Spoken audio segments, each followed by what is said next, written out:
sponsored by BetRivers. And yes, the boys are feeling wonderful. We are all packed into the same room right now. There's Matthew reaching into Kai's screen. I would say I feel about an 8 out of 10.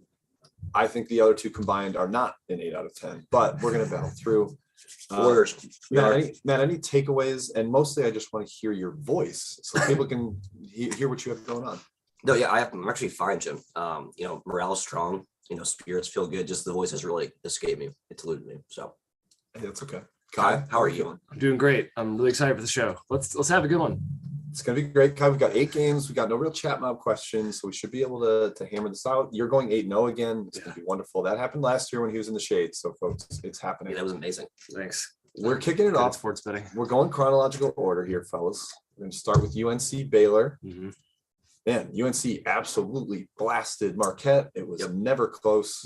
Baylor blew out Norfolk State, landed 36. Jim's stress level was high. That's the most fun bet of the entire tournament so far. Yeah. And I have no money invested just watching you sweat stupid games. For the chat mob that did not see it, I bet under 36.5 for the highest blowout of the first round. We had games on the first day land 36, 32. Montana State yesterday morning landed 35. Turned out a winner. It was incredible. What a day. Yeah. But what do we think of this matchup? Matt, I'll go to you first here. Baylor laying about 5.5, mostly 5.5 across the board. What are you thinking?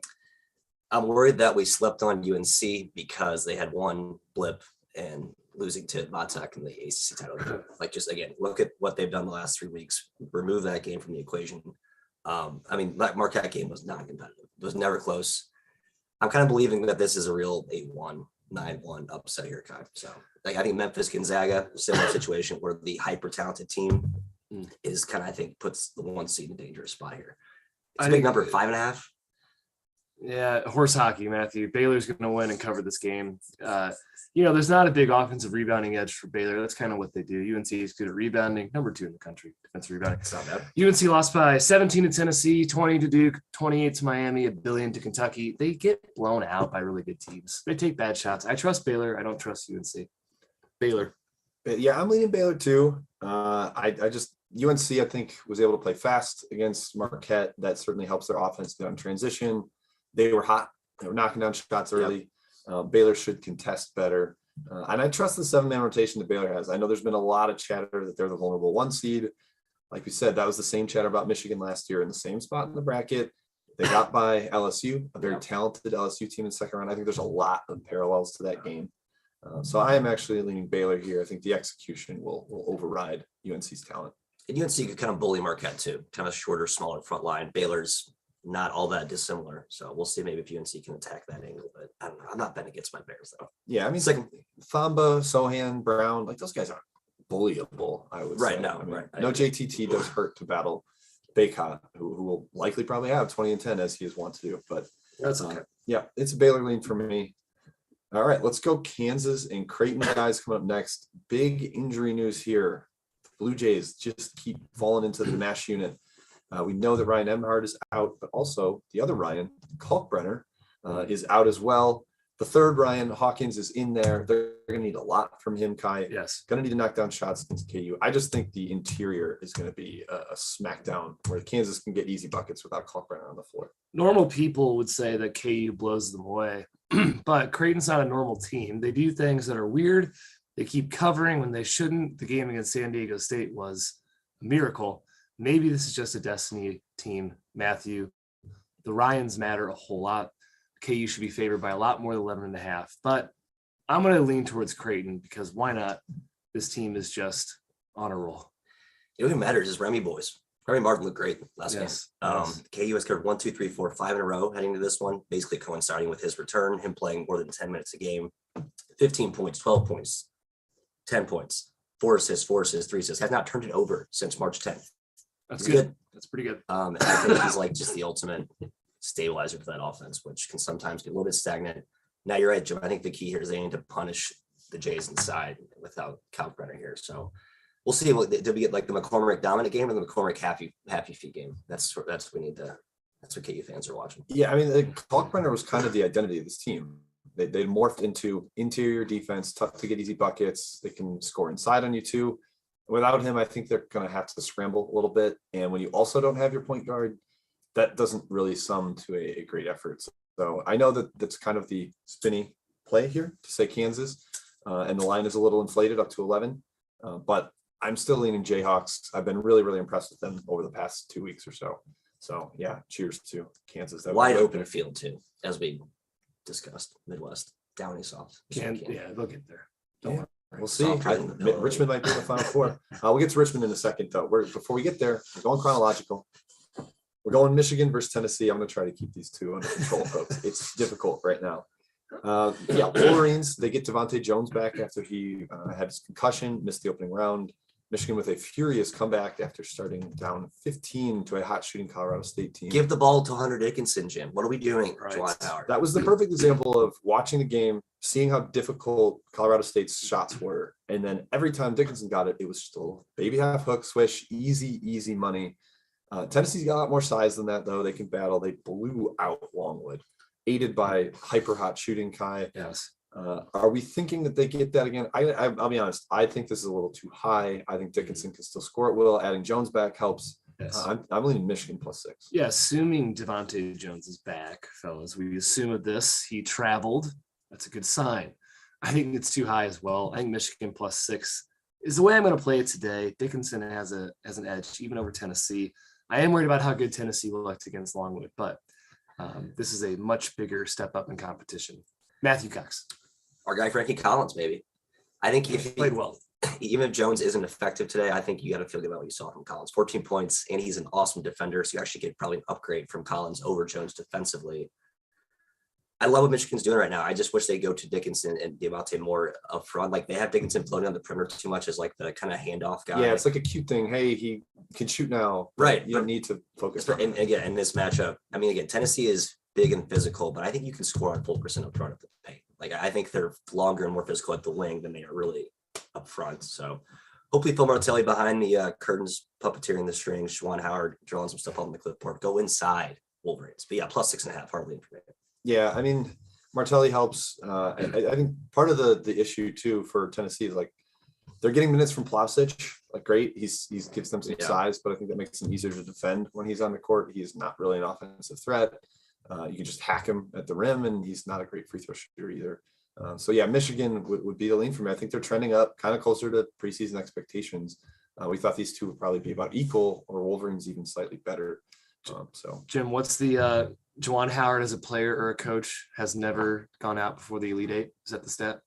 wow, Wow. how about that? Galaxy brain stuff. So trends are all that matter in sports betting. So that's definitely true. So he'll win this game. Lock it in. Yep. Sure. Boom. Resounding bang. Michigan. Michigan it is. It sounds like we're endorsing a little bit of a sprinkle as well, Yeah, fellas. I'll sprinkle. Sure. Yep, I think that's fair. Why That's not? reasonable. All right, let's move on to another game where maybe not the expectation for the matchup here. I think there's somewhat of a foregone conclusion that Iowa would be here. And then South Dakota State was the cute upset pick against Providence. Neither one was able to get through. The Spiders took down Iowa. The Fran does not make the second weekend. Tradition continues. And Providence, man, they just win games. They got some breaks. I don't know about that foul on the 3-pointer and Jared Bynum late in that game. That was a large swing. Bad. Or it was a kick out of the leg, but it's neither here nor there. He made his free throws. The Friars move on. Now they're laying 3 up to 4, getting to be a slightly big number here. You got two super experienced teams, both top 20 in the country, a lot of fifth-year seniors in this game. So, Matt, Providence does not have an experience edge for like maybe the first time ever. Villanova, I guess, maybe a team that is as experienced as them, and they lost twice. Does Richmond hang around here? Maybe you can pull the upset. What do you got? On one hand, I'm tired of betting against Providence at this point. That team has the largest horseshoe and it's not going anywhere. It's lodged safely up the rear. However, calculate the spread. I'm seeing -4 versus they just played Iowa, like -10.5. That's a 6.5 point jump. Yes. I know Richmond's awesome. I've been the NCAA Spider flag bearer all season. The Arachnids have assembled. They are coming. I think the spread's too short. If anything, I lean Providence, but I am not betting against the Spiders right now. Is Richmond 2 points worse than South Dakota State? I don't think so. I'm going to go the Spiders. I'm going to go I kind of down. like that angle. I agree. I'm going to go down with the ship of fading Providence. Shot quality had South Dakota State winning that game by 9. Wow. because they got better shots and they just missed, and they're the best shooting team in the country. Oh, Providence isn't lucky, blah, blah, blah. They're a little bit lucky. I will go with Richmond +4. Yeah, +4 feels like the right side of me. I fully think Providence could win, but they win close games. Yeah, Like they laying a bigger number with do. them They do. is stressful because everything comes down to the wire. 4 feels just like a bridge too high for me. I'm not betting this one, but where 4 is at, where the number's at, I would lean towards the 4, getting the 4 rather than laying it. There's no chat mob to get to, guys, here. They're concerned about us, but it Are they? seems though. No, they are. They've sent, I think flowers are on the way, Oh. a few care packages That's great. of different varieties. So Thanks. we should be getting the next hour or so. Just heads up. That's great. Yeah. But you know what we're going to do? We're going to talk St. Mary's UCLA, Yes. and I will just come out with it. This is my favorite game of the day. I love the Gales here. I just love the Randy Bennett coach squad. They're so disciplined. They never beat themselves. And I feel like UCLA is a little more erratic. They have a higher upside. The gear they can get to with Juzang and Jaquez is about as high as it gets. But I think Randy Bennett's going to have a terrific plan to deal with them. Matt, the one thing that's tricky here is that St. Mary's defense is designed to force you into taking tough jumpers. Yeah. And UCLA is like, we love the tough jumpers. Give them to us. We Right. take them all the time. So if they make enough, they're going to compete. But I just, man, I trust St. Mary's. I trust Randy Bennett. My best bet for the show today is +3. The Gales, I think they hang close. I also think they win. So Nice. slight sprinkle there too. What do you think, Matt? Yeah, I'm going Gales. Just out of principle, I've been a Gales guy all year. I mean, Indiana fans are probably like, oh my God, this St. Mary's team is awesome. Yes. I'm glad they got to see like the Holy Deluxe A++ version. Mhm. Now that they blow all the bullets in the chamber, Kai, we know UCLA should probably play better. I know Akron was a tough matchup for them, but you have to think they're going to play a little more fluid today. It's a cheap price. I think UCLA is trending back to where they were earlier in the preseason. Now that Juzang's healthy, talked about how Campbell, Bernard, Jaquez have really come along. I think St. Mary's can score through the post though in this game. I Yeah. really do. I know Corona's pretty good defense team, but just with the multiple options that the Gales can play through the post, I think there's all that inside out action. And when the shots are falling, I mean, my goodness, like the Oregon's Indiana, St. Mary's could go. I mean, that's a Final Four good team. Oh, sir. That's pretty good. It's a make or miss league, Kai. Gonzaga's league sucks. Gonzaga doesn't play anybody in WCC. Gonzaga this. St. Mary's beat Indiana by 1 billion. It wasn't even competitive. This team rocks. They beat Gonzaga this year. They beat Gonzaga. They can beat UCLA. I like +3 as well, Jim. I endorse your best bet. I'd love to hear that. There's never any kiss of death here when we all are joining the same side. Oh, that's great. Thank you for that. Okay, let's move on. Maybe we'll circle back to some of these. We're kind of flying through the slate, but that's Yeah, okay. any totals takes? I was just doing a quick skim of the numbers. They've all been shaded down a little bit, Jim. Yeah, I mean, shading them down is correct. I think unders have been fairly strong. I've also, if you like an under, I've been hitting a lot of first half unders, Yes. and they have been going quite well. I agree with that. So it's like you can bet full game too, but first half unders I think have been rather appealing. A lot of bricky shooting when you come out, and maybe some nervousness.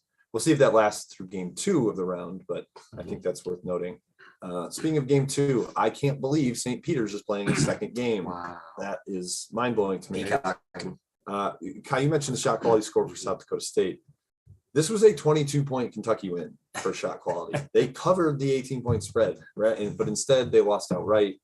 That matched the eye test for me. I thought St. Peter's was throwing in a lot of junk that I don't really expect to go in consistently. My guy Doug Eder has that in his bag, Jim. He has those shots. Yeah, but Daryl Banks does not, Matthew. Daryl Banks does not. He started, I think, 5 for 5 from 3, put Kentucky in a bit of a hole. The Wildcats dominated the paint. Big Oscar had a monster day. Now they take on Murray State, survived that. They also played overtime. Wild game against San Francisco. I kind of think we see St. Mary's trend back, St. Peter's trend back to where we expected them, which is not that great of a 15 seed. And I just believe in Murray State. There's so many weapons on that team. Maybe a little bit of concern with Carter Collins had rolled that ankle a little bit. I agree. But Trey Hannibal is great. A perfect stub in there. So Kai, I'll go to you here first. Yep. Racers, Peacocks. What do you think? Racers, best bet. Murray smash. This is under 10. Good God. St. Peter's had the game of their life yesterday. It was a total fluke. Not yesterday. 2 days ago, it was a total fluke. The days run together in Las Vegas. Happy for Shaheen Holloway. That basically won him the Seton Hall job if Willard wants to go to Maryland. So congrats to Shaheen Holloway on getting a better job. Yeah, I think that's more or less reported, by the way. But Yeah, that's confirmed. Yeah. Guys, Murray State. If that wasn't clear, Matthew, I'm taking Murray State as my best bet. I like St. Peter's. I'm sorry. I'm riding with the I don't know why. Here's why. They're not very good. St. Peter's executed really well on the stretch. I think Shaheen Holloway has been glossed over as an actual like X and O tactical coach. I mean, I think JJ Wright through that, like, oh my God, St. Mary's running awesome sets to get those guys open shots. And Murray State basically took the last 3 possessions of their game against San Francisco off. So if this game's close, or even like within 1 or 2 possessions, I kind of give like an extra, point or two of value there for the better coach team. Coupled with the Collins potential injury, I know Hannibal's awesome. He played well. I think you kind of ride this team. I think you kind of just ride this way. Like a Florida Gulf Coast type of momentum. You just ride this. Them and Oral Roberts both on the Sweet 16. However, I don't agree that they're the better coach. Yeah, I think that's some shade at night, man. It is. They're 31-2. They're the first team to ever go undefeated through the Ohio Valley. I think both regular season and a lot of good teams in Ohio Valley. Jimmy, right? Let's see, Tennessee, Martin, Tennessee Tech. They controlled the game against San Francisco. They just sat on the ball at the end. They did. Kind of the issue. Yeah, that's fair. I will say I really like the under here. I think St. Peter's knows to compete here. They have to keep it slow. Don't let the racers race. They also will not be as hot. St. Peter's will not be as hot as they were last round from the perimeter. So I think we see a half court slowed down game between these two. 130, I believe, is the total. Yeah, 130 does feel high, honestly. So I will be on the under there. It's not a best bet for the show, but I do endorse that. I will be also probably on first half under like 61, whatever it ends up being. So that is also a lean. All right. I hope your best bet wins. I'm sorry. Thank you. I didn't mean That's to, okay. I didn't mean to. It wasn't personal. You're my buddy. Folks, I You're my promise good buddy. this is less cute. My good buddy. It's really not that inspiring. We're pals. All right. New Mexico State, Arkansas. I want to just give a mea culpa, or I'm sorry, to all the physical underdogs, the St. Peter's, the New Mexico States. Even Akron competed like right. Those types of boring underdogs we did not take seriously. I'm sorry. I was enamored by the amount of 3-point shooting we had in the underdogs, and most of them did not compete that well. Most of them did not cover. Most of them did not make shots. Turns out it's harder to do that. And make or miss league. High competition, more length, more athleticism, but the physicality, the rebounding, the effort, that stuff can sustain. So New Mexico State, really impressive stuff to beat UConn. That said, they also lost the game per shot quality. Teddy Allen was kind of a fireball, hit some stuff that maybe he doesn't always hit. Matthew, I'm going to kick this to you first because I know you have a pretty strong take here. Are we continuing to fade Arkansas? They were not able to cover late against Vermont. I'm well aware. Yeah, that was actually no fun because we all had Vermont money line backers in Mexico State. I'm sorry, Arkansas spread backers. I did have a +6 for Red Vermont. I had a Vermont ticket as well, Matthew. Loser for me. I'm fading Arkansas here. New Mexico State best bet. I think there's a chance. I know that it's the better coach team, and I think the best player on the floor plays for the Aggies in this game. Teddy Allen is awesome. The tournament was made for Teddy Allen. The tournament was made for him. Say, Teddy, what can I make for you? The NCAA tournament, says Teddy. He's going to score 40, Jim. Again, because he's so much fun. You can't really out-athlete New Mexico State. They are just as athletic as Arkansas. They're tough. Matt said Super Bowl coached. I like New Mexico State as well. Yeah, I mean, I think we were talking about UConn having great matchups for Teddy Allen. Andre Jackson's, Tyrese Martin, that didn't matter. I think you can look at Arkansas's roster and make the same case with Adish Toney, especially. Umude is not really a lockdown defender, but Toney, I think, is the right guy to throw at him. But we just saw him beat up 2 excellent defenders and take a really good UConn defense to the woodshed. So I'm leaning New Mexico State as well. I faded Arkansas last round. New Mexico State being equal or around the same as maybe, I guess, a little bit worse than Vermont. That's what the line's telling us, because that game closed 5. We're getting 6.5 here. So I think it's too much. It's too high. Yep. I will take the Wolfpack, New Mexico State +6. I don't really have a take on the total there. The Aggies, Wolfpack. Goodness. I'm so sorry, New Mexico State fans. They're going to light me up for that. I was wrong. Okay, final game on the slate. And again, we can circle back to any questions in the chat. I'm scouring now. Scour away. Memphis and Gonzaga. Nightcap here. Gonzaga, best team in the country, but they are playing a team where they have 0 athleticism edge over. And honestly, I thought it was kind of jarring watching Georgia State compete with them in the paint. Basically until Alil Saseme got hurt for Georgia State. They also had a bunch of foul trouble with their bigs behind him. That kind of proved to me that if you have legitimate size, you can negate Gonzaga's total paint advantage. You can compete with them, and boy, does Memphis have that. DeAndre Williams, Malcolm Dandridge, Jalen Turin, of course, the future lottery pick. This is going to be a big test for the Memphis front line. Gonzaga does not force turnovers the way most teams can take advantage of Memphis's sloppy offense. So, Kai, what do you think here? 10-point spread, double digits for the Tigers. Yeah. Is that too high? It's too high. It's going to be a close game. I'm going to take Memphis here. Georgia State hung for a while, Jim. Like you said, Memphis is like a Megazord Georgia State. A Megazord Gyms from Power Rangers. I'm well aware. I'm well versed in Power. Yes, okay. It's a ripoff of Voltron, Matt. Voltron was an old cartoon back in the 80s. I'm sure he was. Okay, I'm taking Memphis. Yeah, I'm taking Memphis too. The number's stale. It's kind of meant out. Like by the time I get around the book, it'll be 9.5, 9 everywhere. There was a 12.5 opener, and we all thought that was This is too high. well high. Yeah, I know the whole Gonzaga thing. Are we now going to abandon ship because we saw them basically play a stalemate with Georgia State? No, it's a tough matchup. It's a tough matchup. And they also put a 24-0 run in them. So And they that looked matters like too. That's part of the game. completely, yeah. I mean, Georgia State probably should have started the game. Anyway, I do like Memphis though. Again, you guys hit all the right points. This total, Jim, high number and has been bet up to 155. It's very rare to see a postseason game bet up. Yep. The way the market Especially has at a number been, that is this high. So I'm seeing Michael Adair in the chat endorse the over. It should be a track meet. Like I think Memphis has been a bit of a pace taker this year. yes, agree. They'll get seduced in Gonzaga's tempo. Agree. Yeah. Right. They want to run, but when they play a slow team, they don't have the guard play to control the tempo. Now they're playing a team that absolutely wants to speed up, and Memphis says, sure, let's run. Let's do this. So as long as efficiency is somewhat there, I think the pace will be there for the over. I'm kind of with Mr. Adair in the chat there. So lean to Memphis, lean to the over. Fellas, that is every game. I want to circle back to a couple things. I saw somebody mention UNC Baylor. We obviously hit that at the top. Any takes on total there? Do we think Baylor controls the tempo, keeps it half court, or does UNC get their way, get to run a little bit? Matt, what do you think? I think it's going to play. I think the number's about right. I don't really have a strong take. Baylor will gladly play out in transition. I think they thrive there. The question is, can they limit UNC's opportunities there? And that's where I think UNC thrives. And but again, this angle with the efficiency here, Kai, is this UNC, I don't think can bully Baylor like they can Marquette, I guess.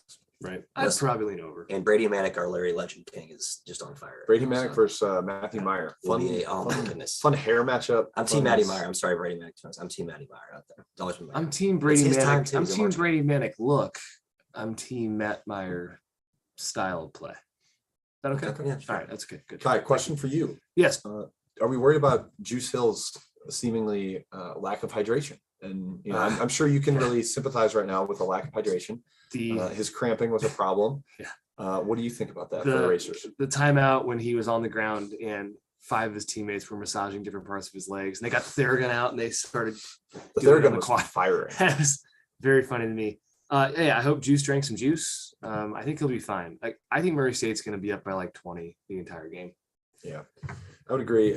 Harry asked what's our favorite future ticket starting now. I don't know if that's shifted hard to me. I have Baylor to win the region plus 350. So seeing Kentucky leave was wonderful. Yeah, I just thought the migration of value away from Baylor as a top 5 team in KenPom, this version of that team has been great. Sticking with that, obviously they have a tough matchup today against UNC. I was going to take that same East region and take Purdue. You get some good prices here because there's so many good teams, say Kentucky. I just want to avoid that Baylor, UNC, St. Mary's, UCLA part. I think Purdue was pretty damn impressive yesterday. I know it was a good matchup, but I'm all the way on the Boilers. I think they beat Texas, who I thought shot uncharacteristically well yesterday. I'm not really scared of Murray as much as I think you want to tell me that they're awesome. I'm not quite buying it. They are awesome. I think Purdue's gonna be. I haven't looked at the prices yet, but I think Purdue's gonna be good value. I like their draw, Jim. Yeah, and that Matt, that kind of dovetails with another question in the chat. Will there be a show tomorrow? Yes, we'll be back. I'm sure we'll be as chipper as ever. Actually, it'll probably be not as late of a night for us. I would imagine we'll be in decent shape. Yeah, it'll be fun. It's just the voice from each other. Yeah, I might go run a mile after this guy. Thoughts? Maybe 2. Same. Hit the gym. Yeah, we can run together. perfect. The Pelly's That's down there. great. Yeah, a few Pellies. Is there a Pelly? A few Pellies, yeah. All right, Kai, one more question. Let's hit before we wrap up. I mean, there are only 8 games. It's hard to belabor them for too long here. How long did it take to reassemble the Davidson ticket? And what did the ticket takers think of you after you, for context, anyone in the chat, or watching. Kai tore up a Davidson ticket with about a minute left, down 9. It was a +1 ticket.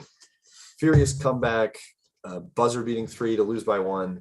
Got the push. Kai scrambles, asks the waitress for scotch tape, reassembles the ticket. Yes. Tell us about that process. Well, luckily, Jim, I tore it up into 6 pieces only, so it was pretty easy to put together. It's not one of those big puzzle pieces, right? The 1,000 pieces, just 6.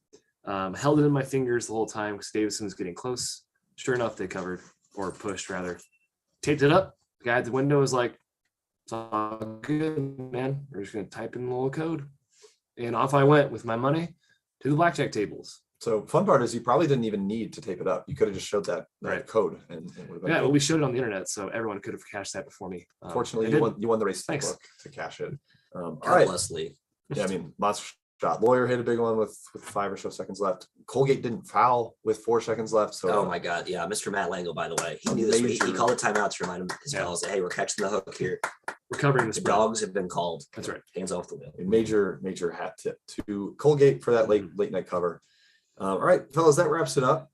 We did it. We made it through the show. Kai Shocking. has remained in one place, which was kind of an upset. Told you I would.